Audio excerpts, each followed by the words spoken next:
ప్రేక్షకులందరికీ నమస్కారం. ఇప్పుడు గత ఆగస్టు మొదటి వారంలో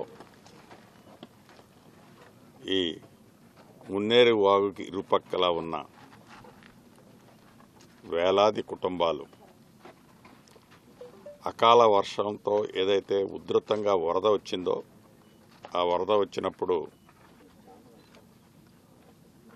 ఆ 10 రోజులు ఈ ప్రాంతంలో నివసించే అటు ఖమ్మం కాన్స్టిట్యున్సీ కానివ్వండి, ఇటు పాలేరు కాన్స్టిట్యున్సీలో కానివ్వండి, వేలాది కుటుంబాలు ఎలా ఇబ్బంది పడ్డాయో ఆ ఇబ్బందిని ప్రత్యక్షంగా చూసిన గౌరవ రాష్ట్ర ముఖ్యమంత్రి గారు రేవంత్ రెడ్డి గారు, నీటిపారుదల శాఖ మంత్రివర్యులు ఉత్తమ్ కుమార్ రెడ్డి గారు, పాలేరు శాసనసభ్యుడిగా నేను, ఖమ్మం శాసనసభ్యుడిగా తుమ్మల నాగేశ్వరరావు గారు, అదే రకంగా ఫైనాన్స్ మంత్రి గారు బట్టి విక్రమార్క గారు అందరం ప్రత్యక్షంగా ఒక 5-6 రోజులు ఇక్కడే ఉండి పర్యవేక్షించాం. ఇది ఇప్పటి నుంచే కాదు, కొన్ని దశాబ్దాలుగా పొట్టకొట్టు కోసం గ్రామీణ ప్రాంతాల నుంచి తక్కువ రేటుతో ఈ ఏరియాలో ల్యాండ్ వస్తుందని సామాన్య ప్రజానికం పొట్టకూటి కోసం ఎవరైతే వచ్చారో వాళ్ళు ఈ ప్రాంతంలో ఈ మున్నేరుకి బోత్ సైడ్స్ చిన్న చిన్న ఇళ్ళో గుడిసెలో వేసుకొని నివసిస్తున్నారు. 4 సంవత్సరాలకో 5 సంవత్సరాలకో ఈ ఉధృతంగా వచ్చే వరద వల్ల ఈ 3-4 సంవత్సరాల్లో వాళ్ళు కష్టపడి సంపాదన అంతా మళ్ళీ ఆ నీటి పాలవుతుంది. దాన్ని తలంచి గత ప్రభుత్వం ఆర్భాటంగా ఒక జీవో ఇచ్చి వదిలేసిపోతే దీనికి ఉన్న ప్రయారిటీ, దీనికి ఉన్న ఇంపార్టెన్స్ని ఈ ప్రభుత్వం గ్రహించి పక్కడబందీగా దీన్ని వీలైనంత తొందరలో పూర్తి చేయాలని గౌరవ ముఖ్యమంత్రి గారి ఆదేశానుసారం, సూచనలనుసారం స్థానికంగా వచ్చే నీరు కూడా ఎక్కడ అబ్స్ట్రక్షన్ కలిగి ఈ స్థానికంగా మళ్ళీ ఒక స్లమ్ లాగా ఏర్పడొద్దని దానికి తగ్గ డిజైన్లు అన్నీ కూడా కంప్లీట్ అయ్యాయి. సుమారు 16-17 కిలోమీటర్ల బోత్ సైడ్స్ లెంత్ ఉన్న ఈ రిటైనింగ్ వాల్ ఇప్పటికి సుమారు 8.5-9 కిలోమీటర్లు ట్యాకిల్ చేసి వివిధ దశల్లో ఉంది. మిగిలిన దాన్ని కూడా స్థానికంగా చిన్న చిన్న బాటమ్ నెక్ సడ్డిల్స్ చిన్నవి ఉన్నాయి. వాటన్నిటిని కూడా గౌరవ కలెక్టర్ గారు, గౌరవ అధికారులంతా కూడా డే అండ్ నైట్ కష్టపడి ఈ ప్రభుత్వం యొక్క ఆలోచన ఏదైతే ఈ బోత్ సైడ్స్ పరివాహక ప్రాంతంలో నివసించే పేద కుటుంబాలకి భవిష్యత్తులో ఇబ్బంది కలగొద్దు, వీళ్ళకి శాశ్వత పరిష్కారం, సమస్య పరిష్కారం చేయాలి అని ఈ రిటైనింగ్ వాల్ ఏర్పాటు దాంట్లో ఎన్ని నిధులు ఖర్చైనా పర్వాలేదు అని సుమారు 670-680 కోట్లతో ప్రభుత్వం వచ్చిన 1-2 నెలల్లోనే ఈ రిటైనింగ్ వాల్కి సంబంధించిన టెండర్లు పిలిచి డిజైన్స్ ఇతరత్ర అప్రూవల్ చేసుకొని ఇప్పుడు వడివడిగా వేగంగా ఈ రిటైనింగ్ వాల్ ఇప్పుడు పని జరుగుతుంది.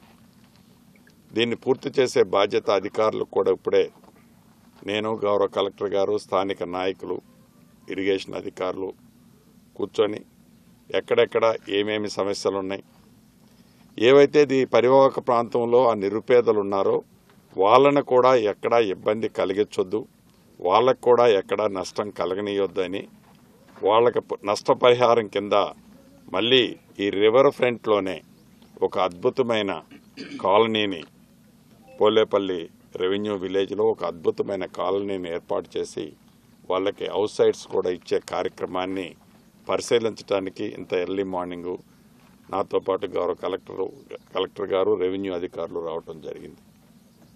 ఏది ఏమైనా ఈ ప్రభుత్వం చిత్తశుద్ధితో ఈ మున్నేరు ప్రాంతానికి బోత్ సైడ్స్ ఉన్న చిన్న చిన్న కుటుంబాలు, అంటే రెక్కాడితే గానీ డొక్క నిండే కుటుంబాలు ఏవైతే ఇక్కడ నివసిస్తున్నాయో వారందరికీ పూర్తి భద్రత, భవిష్యత్తులో ఇబ్బంది కలగకుండా ఉండే విధంగా ఏర్పాట్లన్నింటిని కూడా ఈ రిటైనింగ్ వాళ్ళు శాశ్వత పరిష్కారం దానికి ఈ రిటైనింగ్ వాల్కి బోత్ సైడ్ అవుటర్ సైడ్లో ఒక డ్రైన్ కూడా ఏర్పాటు చేసి ఈ డ్రైన్ని లెవెల్ పర్మిట్ చేసేంత వరకు కిందికి కంటిన్యూ చేసి లోకల్ రైన్ వచ్చేటప్పుడు ఎక్కడ పడితే అక్కడ మళ్ళీ రివర్లోకి ఇన్లెట్ కాకుండా డౌన్కి తీసుకెళ్ళి ఆ డ్రైన్ పక్కన ఒక అద్భుతమైన బీటీ రోడ్ను కూడా ఏర్పాటు చేసేది ఒక ప్రణాళికని తయారు చేశాం. దాంతోపాటు గతంలో ఇరిగేషన్ శాఖ అక్వైర్ చేసిన ల్యాండ్ ఇక్కడ సైజబుల్ ఉంది. ఆ సైజబుల్గా ఉన్న ల్యాండ్లో పేదవాళ్ళు ఎవరైతే నిరుపేదలు ఇబ్బంది పడుతున్న వాళ్ళకు కూడా ల్యాండ్ అలొకేషన్ చేయాలని ప్రభుత్వం నిర్ణయించి ఆ దిశగా ఈ రాబోయే కపుల్ ఆఫ్ డేస్లోనే దానికి తుది మెరుగులు కూడా దిద్దబోతున్నాం. చిట్ట చివరగా చెప్పదలుచుకున్నది ఒక్కటే, మన ఇందిరమ్మ ప్రభుత్వంలో పేదవాడికి ఎక్కడా ఇబ్బంది కలగకుండా దశాబ్దాలుగా ఇబ్బంది పడుతున్న కుటుంబాలకి పూర్తిగా వారికి రక్షణ కల్పించే విధంగా ఈ మున్నేరు రిటైనింగ్ వాల్స్ లాంటి అనేక కార్యక్రమాలు ఈ రాష్ట్రంలో చేస్తూ ప్రత్యేకంగా ఇటు పాలేరు అటు ఖమ్మం పూర్తిగా భద్రత కల్పించే వరదలు వచ్చినప్పుడు ఎక్కడా ఇబ్బంది కలగకుండా ఉండే విధంగా శాశ్వత పరిష్కారమైన ఈ రిటైనింగ్ వాల్ ఏర్పాటు చేస్తున్న గౌరవ ముఖ్యమంత్రి గారికి, నీటిపారుదల శాఖ మంత్రి గారికి, డబ్బులు ఇస్తున్న బట్టి విక్రమార్క గారికి మనస్ఫూర్తిగా అభినందనలు, కృతజ్ఞతలు తెలుపుతూ ఈ ప్రాంతంలో భూములున్న ఆసాములు, నాకు 100 ఎకరాల భూమి ఉంది, వరద వస్తే ఆ వరదలో నీట మునిగిపోతుంది అనే ఆలోచన లేకుండా పూర్తిగా భూములున్న పట్టాదారులున్న ఆసాములు కూడా ప్రభుత్వం చేసే ఈ మంచి కార్యక్రమానికి మీరు సహకరించాలని కూడా ప్రభుత్వ పక్షాన్ని కూడా భూములున్న ఆసాముల్ని అభ్యర్థిస్తూ సెలవు తీసుకుంటారు.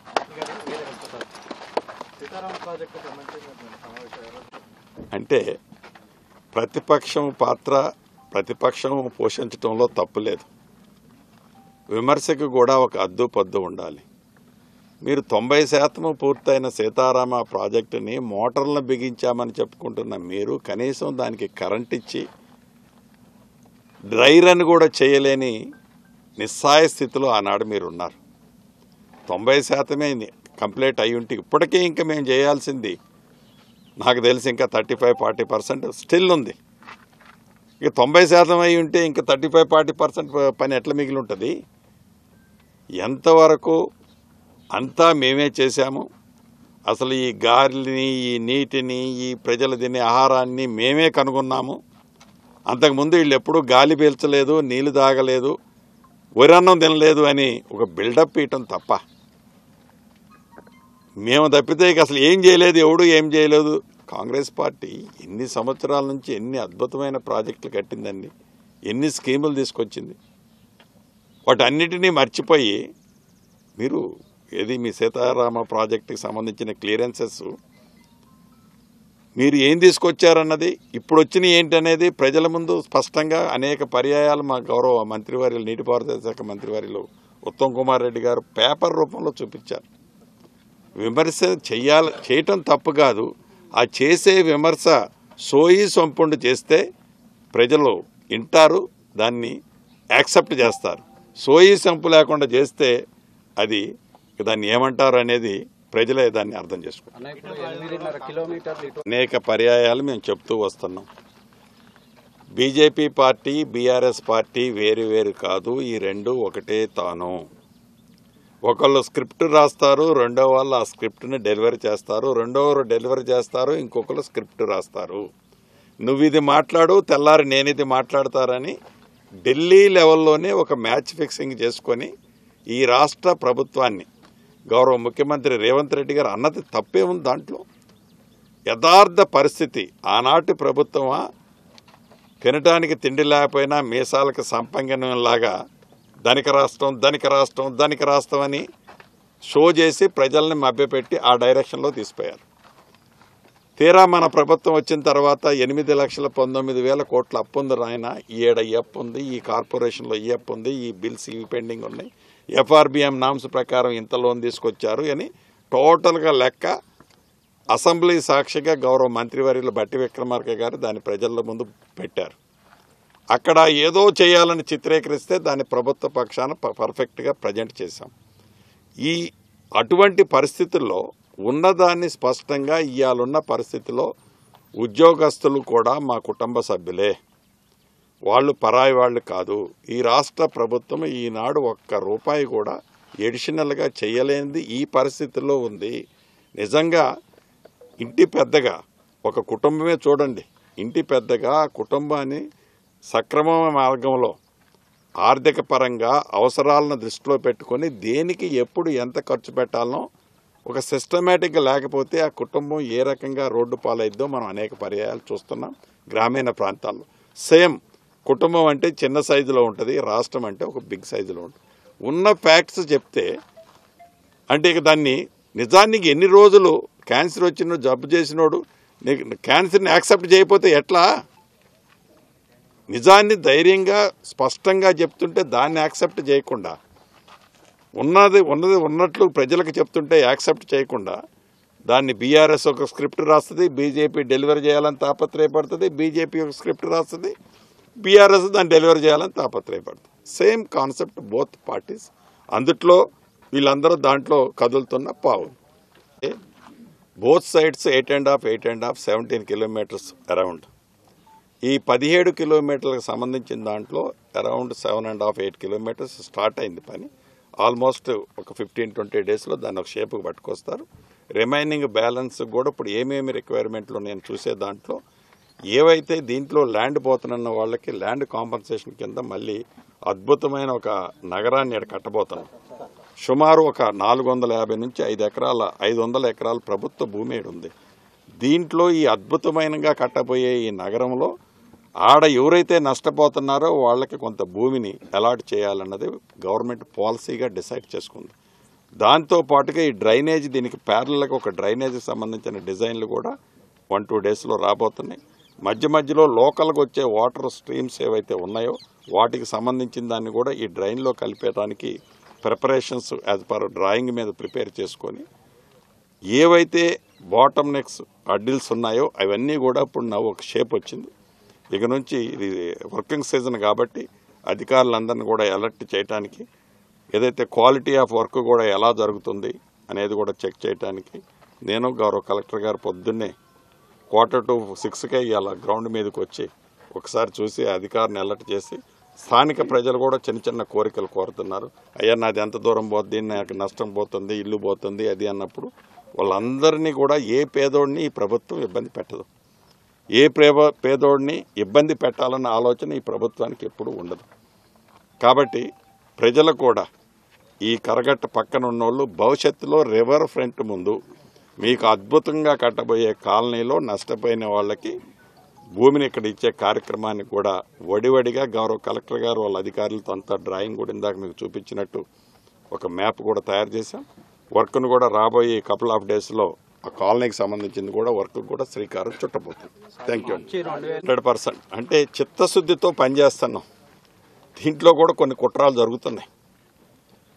మా గౌరవ కలెక్టర్ గారు మా అధికారులు చెప్తున్నారు, తెరనికుండి అంటే ఈ క్రెడిట్, ఈ పేదోడిని రక్షించే క్రెడిట్ మళ్ళీ కాంగ్రెస్ ప్రభుత్వానికి ఇందిరమ్మ రాజ్యానికి పోతే వాళ్ళ ఉనికికి ప్రమాదము అని తెరనకుండి కొన్ని కుట్రాలు ఈ రైతుల్ని ప్రొవోక్ చేయటం, నష్టపోయిన ఏంది నువ్వు చెప్పేది? పేదోడి కష్టం తెలిసిన ప్రభుత్వం ఈ ప్రభుత్వం, పేదోడి కష్టాలని తీర్చడానికి వచ్చిన ప్రభుత్వం ఈ ప్రభుత్వం. మీరు మంచి సూచనలు ఇస్తే తప్పకుండా తీసుకుంటాం. కుట్రాపూరితమైన మీరు ఏదన్నా చేయాలని చూస్తే ప్రజలు గమనిస్తున్నారు.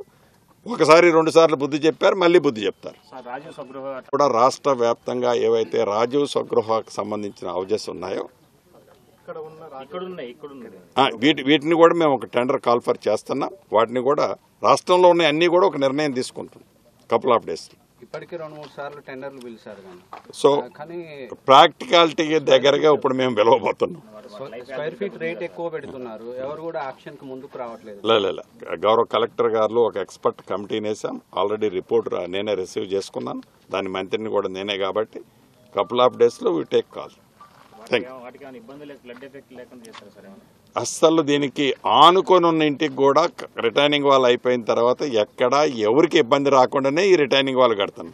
నిజంగా ప్రభుత్వానికి తక్కువ ఎత్తుబండి వేస్తే తక్కువ అవుతుంది, ఎత్తుబండి వేస్తే ఎక్కువ ఏరియా వచ్చి సామాన్య ప్రజలు ఇళ్ళన్నీ పోతాయనేదే ప్రభుత్వానికి ఆర్థిక భారం అయినప్పటికీ, ప్రభుత్వం నిజంగా అప్పుల్లో ఉన్నప్పటికీ ఇది అవసరమని దీన్ని రిటైనింగ్ వాళ్ళు కట్టాలని గౌరవ ముఖ్యమంత్రి గారు సూచనల మేరకే రిటైనింగ్ వాళ్ళు కడతాం. ఇప్పుడు ఈ వర్షాకాలం మళ్ళీ అప్పుడే వచ్చారు, మేము కూడా వచ్చాం. ఈ రాబోయే రోజుల్లో వచ్చే వరదలకి ఒక్క మున్నేరు పక్కన ఉన్నదే కాదు, రాష్ట్ర వ్యాప్తంగా వచ్చే ఏ విపత్తు వచ్చినా దాన్ని ఎదుర్కోవటానికి కావాల్సిన అన్ని చర్యలు ఆల్రెడీ ఇప్పటికే నేను 2 సార్లు మీటింగ్ పెట్టాను. ఎక్విప్మెంట్ ఇతరత్ర విపత్తు అనేది చెప్పి వచ్చేది కాదు. ఈ చెప్పకుండా వచ్చే విపత్తును కూడా ఈ ప్రభుత్వం ఎదుర్కొనే విధంగా అన్ని కార్యక్రమాలు చేపట్టింది. డెఫినెట్గా ఎదుర్కొనే సత్తా మన ప్రభుత్వానికి ఉంది. మరిన్ని వీడియోస్ కోసం ఛానల్ ని సబ్స్క్రైబ్ చేయండి. లేటెస్ట్ అప్డేట్స్ కోసం వాట్సాప్ ఛానల్ ని ఫాలో అవ్వండి. ఆ లింక్ డిస్క్రిప్షన్ లో ఉంది.